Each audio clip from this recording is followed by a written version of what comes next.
جو چیلنج آپ کے سامنے کھڑا ہوا ہے یورپین یونین کی پارلیمنٹ کی قرارداد سے، اسے آپ کی حکومت کتنا بڑا اور کتنا سیریس چیلنج سمجھتی؟ بسم اللہ الرحمن الرحیم، نحمدہ ونصلی ونسلم علی رسولہ الکریم۔ دیکھیے ڈاکٹر صاحب، گزارش یہ ہے کہ اس میں کوئی شک نہیں ہے اور ہمیں یہ بات ماننی چاہیے کہ پاکستان دشمن جو لاویے ہیں ان کا جو پراپیگنڈا ہے اس سے یورپی یونین کے لوگ متاثر ہوئے ہیں۔ پچھلے 7 ماہ سے میں بطور نمائندہ خصوصی مذہبی ہم آہنگی اور یہ معاملات دیکھ رہا ہوں۔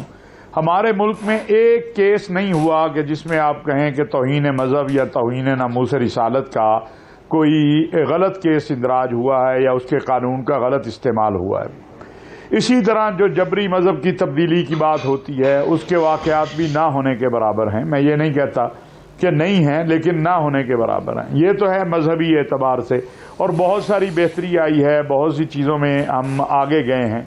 اب ایک کمپین ہے پاکستان کے خلاف جس میں ہمیں 2-3 کام کرنے کے ہیں جو ہم نہیں کر رہے۔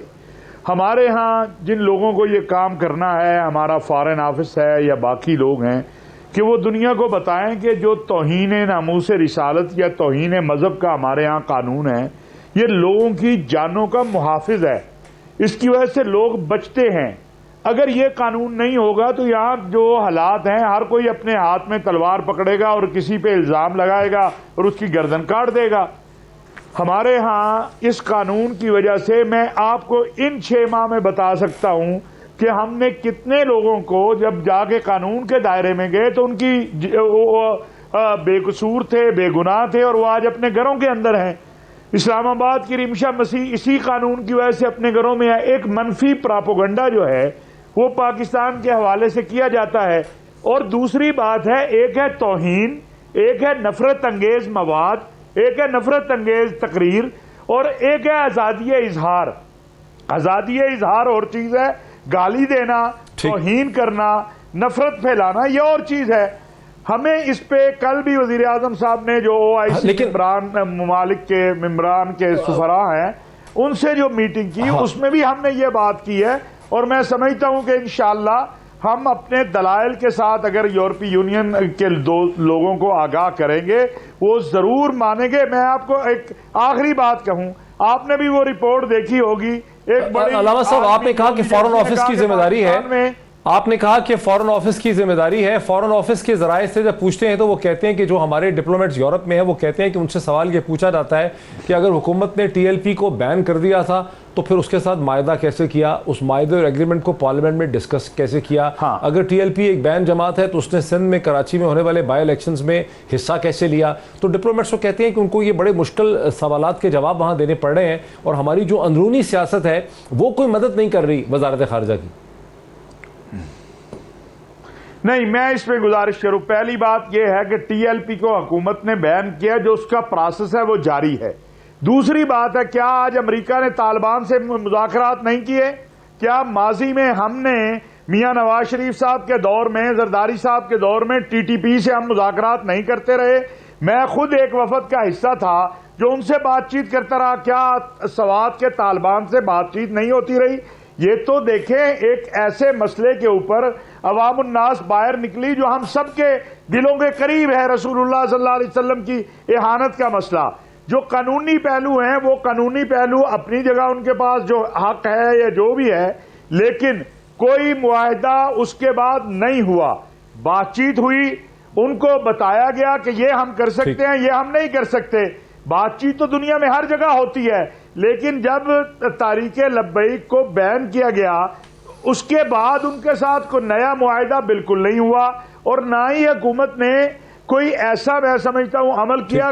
ہاں، اس کا لازمی بات ہے کہ جو اس پاکستان کے اندر ایک شدت ہے فرانس کے حوالے سے اپوزیشن کو لانے دیجیے کیا ہے، تو اس جی مجھے اس میں ذرا اپوزیشن کو بھی لانے دیجئے۔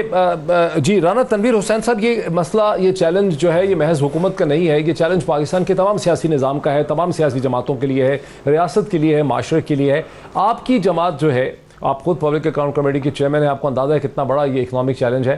آپ کی جماعت جو ہے کس طرح سے حکومت کی مدد کر سکتی ہے, اور آپ کا کیا سلوشن ہے کہ کیسے اس یورپین یونین کے ساتھ پاکستان کی نیگوسیشن کو امپروو کیا جائے؟ کیا اندرونی تبدیلیاں ہم ایسی لا سکتے ہیں کہ ہمارے دنیا میں, ہمارے ٹرسٹ میں, ہمارے اعتماد میں اضافہ ہو سکے؟ ڈاکٹر صاحب تھینک یو ویری مچ. میں سب سے پہلے تو آپ کو پیچھے تھوڑا سا لے کے جاؤں گا کہ جب ہماری گورنمنٹ تھی اس پہ ہم نے بڑی ایفرٹس کی, اور یہ جو ہمارا یورپین یونین کے ساتھ معاہدہ تھا اس کو بلکہ ایکسٹینشن بھی ہم نے کروائی ہے اس کی, اور یہ فیسیلٹی یہ ان سے ہم نے لی یورپین یونین سے, اور اس کے لیے ہم نے بہت سارے ڈیلیگیشن بنائے اور وہاں پہ جا کے ہم نے لابنگ کی جب ووٹنگ ہونی تھی. تو اب جب یہ مسئلہ ہوا ہے, یہ تھوڑی شدت آئی ہے فنانس کے مسئلے میں, طاہر اشرفی صاحب نے بتایا آپ کو, تو اس وقت یہ چیزیں جب سامنے آئیں تو یہ لمبی کہانی ہو جائے گی کہ یہ لوگ ٹی ایل پی والے کس طرح وہ کن کی پیٹرنیج سے یہ آگے بڑھتے ہیں, کس طرح ہوا. جب فیض آباد میں دھرنا ہوا تھا اس وقت بھی یہ محسوس کیا جانا چاہیے تھا. تو ابھی میں سمجھتا ہوں کہ ڈاکٹر صاحب جو انہوں نے ہینڈلنگ کی ہے اس سچویشن میں, وہ ہمارا اس پہ بہت ہی سخت قسم کی ریزرویشن ہے. بہت ہم اس کو کرٹیسائز کرتے ہیں کہ ہینڈلنگ یا مس ہینڈلنگ انہوں نے کی ہے ساری سچویشن کی. اب رہی بات کہ یورپین یونین میں قرارداد انہوں نے پاس کی ہے. رانا صاحب یہ صورتحال تو ہر حکومت کے لیے مشکل تھی. رانا صاحب یہ صورتحال تو ہر حکومت کے لیے مشکل تھی, اس میں کوئی شک نہیں ہے کہ آپ کی حکومت نے جی ایس پی پلس کا معاہدہ بھی کیا, اسے ایکسٹینڈ بھی کروایا, بڑی محنت کی اس میں. لیکن یہ بھی لوگ کہتے ہیں یہیں اسلام آباد کے اندر کہ آپ کی حکومت پہ یورپین یونین اور این جی اوز کا دباؤ تھا جس کے تحت ممتاز قادری کو پھانسی دی گئی. اگر ممتاز قادری کو اس وقت 2016 میں پھانسی نہ دی جاتی تو ٹی ایل پی کی موومنٹ اتنے وائلنٹ طریقے سے سامنے نہ آتی. تو وہ جو دباؤ ہر حکومت میں ہے وہ آپ کی حکومت پہ بھی تھے, کوئی بھی پرفیکٹ سولوشن نہیں نکال پا رہا. ممتاز قادری کو پھانسی اگر نہ دی جاتی 2016 میں تو یہ اتنی بھرپور قسم کی ایگریسو موومنٹ بھی سامنے نہ آ سکتی. رانا صاحب نہیں, وہ ایک جوڈیشل پروسیس تھا ممتاز قادری والا, اس پہ ہم نے کیا کرنا تھا یا ہم نے پھانسی دینی تھی وہ آپ کو پتہ ہے ساری سچویشن کا.